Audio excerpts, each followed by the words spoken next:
I get into this video, I just want to give a quick disclaimer that if you're super religious, that this video is probably not for you.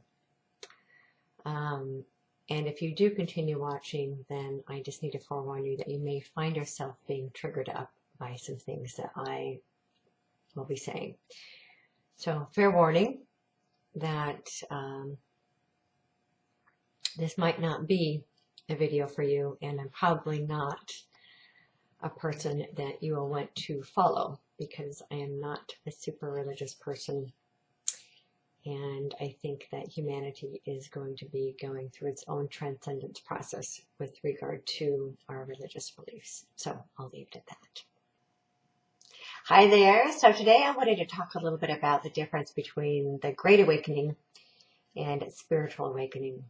These are two different terms that have been floating around for a while, and many people are aware that we are currently in the Great Awakening. So I wanted to talk a little bit about what the difference is between the two and clear up some possible misunderstanding about this. So many of us had our spiritual awakening 10, 20, 30 years ago. And I know in my case, it's actually happened in spurts. So my first spiritual awakening, if you will, happened when I was 4 years old. I grew up in this polygamist fundamentalist cult in the mountains of Montana. And I wasn't allowed to see the outside world at all. And one day a box with some clothing in it and a magazine showed up on our back porch. And as my mom was flipping through the clothing that was in this box, I saw this magazine in the bottom. And I pulled it out and I said, what's this? To my mom. And she said, it's a magazine, put it away. Well, I grabbed it and ran outside with it and started flipping through it. And there were pictures of women in this magazine. It was probably just like Montgomery Ward's catalog or something like that. But I'd never seen anything like that before, so I was really fascinated. And I realized then, flipping through the pages of that magazine, that I didn't want to be like the other women in the community around me. Something inside of me told me I wanted to be like the women in that magazine. I guess you could call that the beginning of a spiritual awakening, because I've always been a little bit curious and inclined to want to understand spiritual concepts. And there were questions I had all the time as a kid that my religion just couldn't answer for me. And in fact, I was told that if I questioned, that meant that I was being tempted by the devil, that doubt and temptation were the same thing. And I actually talk a lot about the difference between doubt and discernment. And we're actually in a phase right now in the human experience collectively where we're having to now use the muscle of discernment and start to really get conscious about the difference between the two. I'll save that for another time. But so I started questioning when I was as young as 4 years old the beliefs that were being taught to me by my parents and by the people in the group around me. And then at 17, I won't get into details, but I ended up running away from home because I was basically either going to commit suicide or run away from home. So I found a way to get out of my community and start a new life for myself out in the world that I had always been taught to be afraid of. And I guess that I would consider that another level of awakening. My real spiritual awakening, again, about 5 years later, I was actually not even that much later. It was just a few years later. I was introduced to what was then called the Church of Religious Science. Now, at that point in my life, I had decided I wanted nothing to do with religion of any kind because of my experience as a child. I basically was perfectly content being an atheist, and I was so guilt-ridden by my childhood religion that I didn't want to get sucked into another religion. So this Church of Religious Science had a library that was filled with self-help books, and that got me on my self-improvement path. The minister was a female who was communicating about prosperity, which I didn't, the idea of women talking about prosperity, a female minister talking about money being a good thing was literally beyond my comprehension. And that's actually what got me to step into this church to begin with, because I was so curious about how anybody could be a woman and be a church minister and talk about money. I was fascinated by that. So anyway, that's what got me into the world of self-improvement and reading self-improvement books. That was when I was 21 years old, which was another spiritual awakening for me. I did not know at the time that's what it was. I just knew that I was desperate and I was very suicidal, and those books literally saved my life. The Church of Religious Science later changed its name to the Centers for Spiritual Living. And I'm still very supportive of that particular spiritual movement because it helped save my life. Although I'm not a religious person at all, I'm very supportive of spiritual movements that teach people how to become enlightened within themselves. So the real big shift, my official spiritual awakening, happened after the 2008 recession.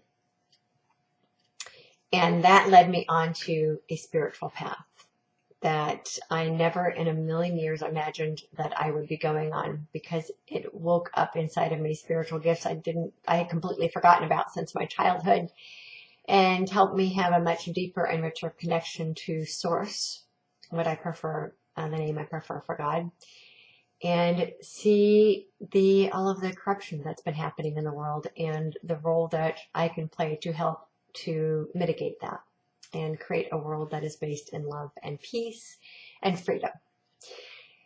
That's a spiritual awakening. So a lot of us had that many people had their spiritual awakening after the 2008 recession. One of the things that I found fascinating is that spiritual awakenings tend to coincide with major financial crisis in our lives, or major crisis in general. It's like the crisis is the opportunity that allows spiritual awakening to move in and guide our lives. So back in 2010, I want to say I was progressing through my spiritual awakening. I started understanding, as did many people, started getting this message from Spirit that a great awakening was coming. Now, we didn't know exactly what that was going to look like, what that even meant for a lot of us. I just knew that a great awakening was coming and that the masses of humanity would be waking up. Now, from my perspective, I thought the Great Awakening were the masses of humanity having a spiritual awakening. And what I've discovered in the last couple of years is that it's more than that. The Great Awakening is actually two awakenings happening side by side. One is a spiritual awakening that many people are starting to wake up and see how their religiosities, if you will, have been corrupted and have been used to control humanity, and that spirituality and a connection to Source, to God, is accessible outside of the confines and boxes and dogma of religion. Then there's also an awakening of information. So we have a lot of people who are aware of all the corruption and the darkness on the planet with regard to political systems and financial systems and all of that, but are completely unaware of the corruption within the religiosities. So we have two completely different groups. A lot of people who have had their spiritual awakening are completely unaware of the corruption that's happened elsewhere, because the mainstream media that is so good at disguising what's really happening in the world. So we have two completely different awakenings happening side by side. That is the Great Awakening. Now the question is really when both sides of this awakening are going to come together in a unified movement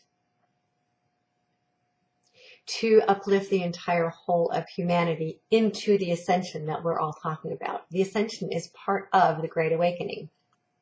So the Great Awakening is the masses of humanity waking up from the darkness and as has been said for many, many times, it's always darkest before the dawn. So for a lot of people, they're looking around and all they're seeing is the darkness. When we know that actually, well, the dawn actually has happened. We went into the age of Aquarius on December 21st, 2020. So it's no longer the dawning of the age of Aquarius. We are actually now in it. And enough light has now come onto the planet that the darkness is beginning to dissipate. So anyone who has done their shadow work, which is part of spiritual awakening, going in and processing the shadows from our childhood and from even past lives, can recognize how we are now working through the collective shadow of the human experience. So that's all part of the spiritual awakening.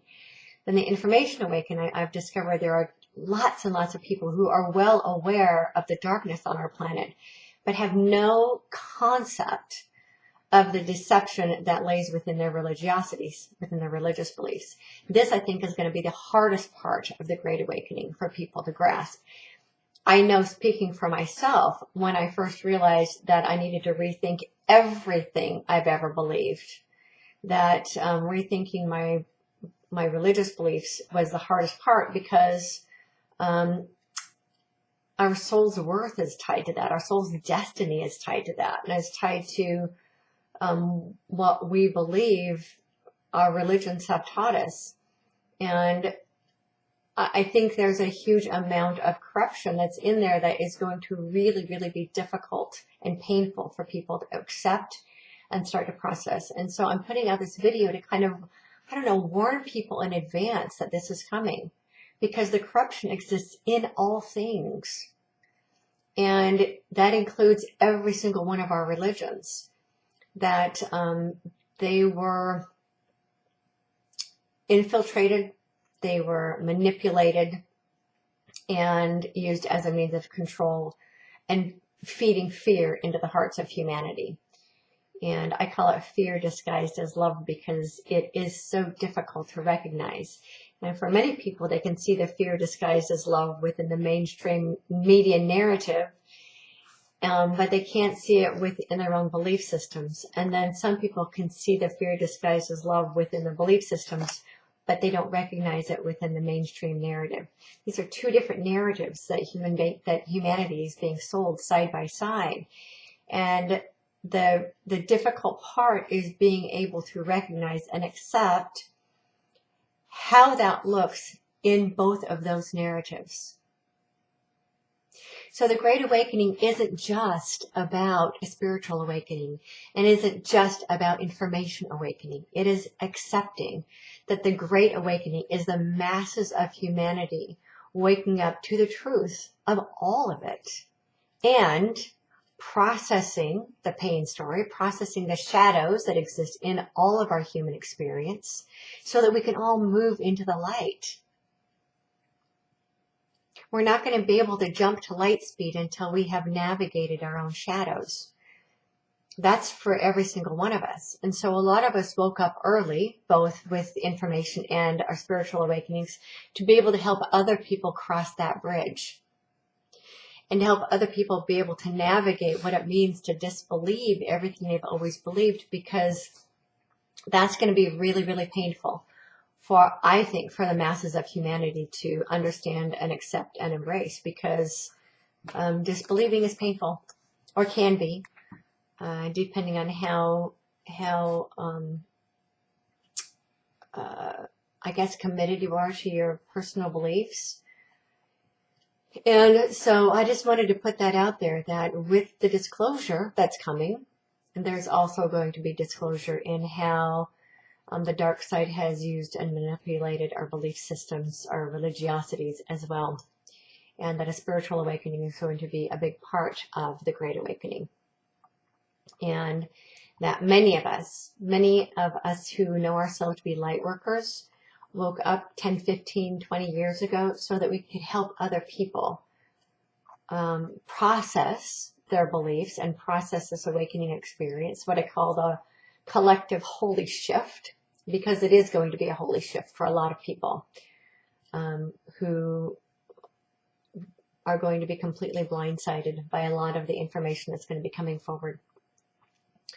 So I wanted to share that with all of you, partly to prepare you for the holy shift that's coming, for the disclosures that are coming about everything on our planet, and also to set up an understanding so that nobody goes into judgment about what or who is on the other side of what in the past would be, this is Lee, he decided that he needed to come and sit with me, our beliefs about who's on the other side, because in truth, there aren't two sides. There are two narratives, but they're two narratives of the same experience, two narratives of the same story, two narratives of how we arrive at ascension. Neither one is right and neither one is wrong.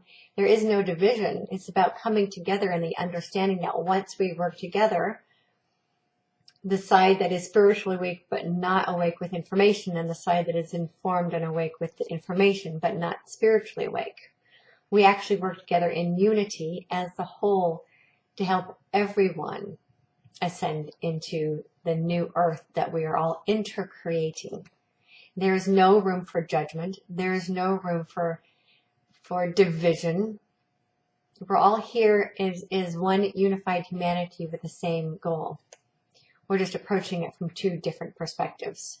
So what's really important is that we each work in unity and in harmony to understand each other's perspectives so that we move together as one unified field, one unified humanity.